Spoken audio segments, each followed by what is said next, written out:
Ұлтқа қызмет деген ол басында міне өзіміздің отбасымыз бар. Қасымыздағы жүрген азаматтар бар. Соларға көмек жасап, соларды ұйымдастырып, солармен бірге бір жөн қоғамға керек бір жұмыс істеуді ұйымдастыру жөні. Осыны ендігі әрі қарай айтатын жұмыс істеп жүрген жерімізде, жұмыс істеп жүрген кезімізде жұмысымызға жөн қарап, содан жоғары нәтижеге жетуге тырмысу. Осыны үшінші қоғамға жұмыс істеу деген.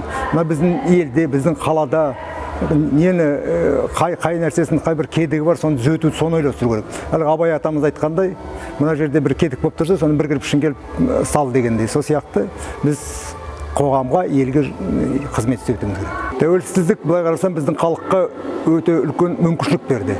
Бұлай қазір біздің елде қарасақ, бизнесте де, қай жерде болса да үлкен мүмкіншіліктер бар. Басқа елдермен, қатар елдермен салыстырғанның өзінде біздің заңдарға қарасақ, біздің мына мемлекетте құрылған институттарға қарасақ, біз қашанда болса да осы бүкіл әлгі бұрынғы Совет өкіметтен тараған 15 мемлекетке қарағанда көп сұрақтардан алда келе жатырмыз. Сол мүмкіншілікті пайдаланып, жаңағы өзіміз айтқандай, жаңағы өз отбасына, өз жұмыс істеген орнына, жаңағы қоғамға пайда келтіруді ойластыру керек. Қазір жастар енді ішіне керек, жақсы білімі жоғары жастар көп қазір. Спортқа бейімделген жастар көп.